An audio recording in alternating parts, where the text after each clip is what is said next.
Hello mga ka-Fishing Town, ako si Adin Santillana of One Nueva Ecija Anglers Club and the owner of the Adin Snakehead Farm, game fish fishing spot dito po sa Santa Rosa, Nueva Ecija.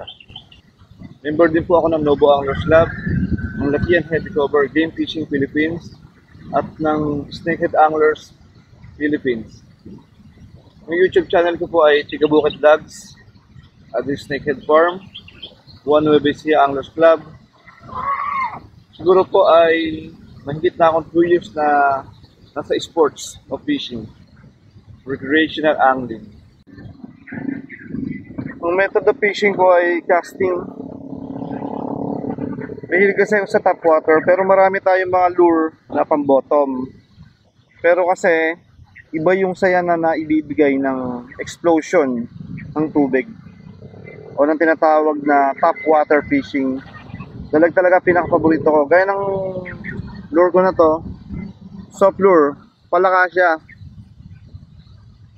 Pang ibabaw, pang ilalim. Pag binagala mo, lulubog siya ng konti. Pagka naman mabilis, top water.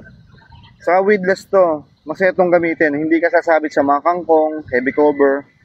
Kasi kapag ang game mo dalag, masaya. Talagang mararamdaman mo yung laban. Papalakas yan. Dalag, bass, toman, pikat bass, timensis. Sa dugo ko kasi pagiging fisherman, ang lolo ko ay isang mahusay na mangungubot ng isda dito sa Santa Rosa, Nueva Ecija. Ang pangalan niya ay Dede Santillana. Diyan siya nakatira sa tabi ng ilog ng Santa Rosa mismo. Bata pa lang ako, nakikita ko na yung lolo ko. Napakahusay niya mangisda. Sa side naman ng mother ko, mahusay din yung lolo ko na mangisda. Yun talaga ang angler sa Gabaldon. Panahon ng Hapon, panahon ng digmaan ng World War II. Ang ginagawa nilang method ng pamimingwit ay pangangawil kung tawagin. Meron silang isang mahabang kawayan o buho, yung pinakamagana uri ng kawayan ng pamingwit. Sa mga parte ng ilog na medyo makikipot, abot dun yung haba ng buho. Meron siyang mahabang pise. Meron siyang malaking sima o kawil. Kaya ang tawag sa kanya ay pangangawil. Ilalagyan nila ito ng palaka, na pamain. Ang gagawin lang nila lalaruin ng palaka.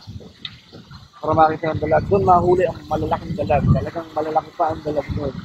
Ang kwento ng lolo ko na yun, ni Tatay Antong, kung tawagin ko, sa side ng mother ko. Ay napakasaya. Magmula noon, ginaya ko yon, gusto kong gawin yon. Sa side naman ng kapatid niya, namimingwit din sila. Pahala naman niya, inang inggit. Nakikita ko sila lagi dito sa irrigation, namimingwit sila. So, masaya nakita namimingwit. Napakasayang sports ng angling. Marami kong makikilalang mga iba't ibang klase ng tao. Minsan yung mayayaman, minsan mahihirap. Lahat andun. So marami kang maging kaibigan. Lalo na kapag mga fishing tournament, masaya. Nagkakasama-sama yung lahat ng angler sa Luzon, Visayas, Mindanao.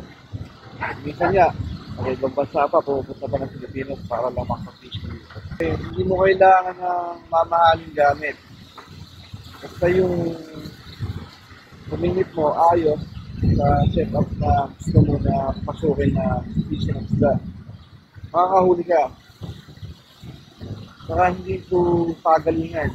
Maswertihan to. Kung sino swerte, kahit pangit yung pamingwit niya, doon ang magaling na. Kung may papayo ko at may advice ko sa mga gustong pasukin ng pamimingwit or recreational angling, humanap kayo ng mga tao na namimingwit na, asa sports na, para ma-guide kayo. Pwede kayong pumunta dito sa Adin Snakehead Farm kung gusto nyo matuto mag-casting muna kahit wala pa kayong pamingwit. Pwede itong gamitin. Spinning ako dito, may medium heavy, meron tayong pandagat, meron tayong pang fresh water, meron tayong pang shallow water. Pwede ko ipagamit sa inyo to pagka gusto nyo ma-experience muna. Then saka pwede na kayong bumili.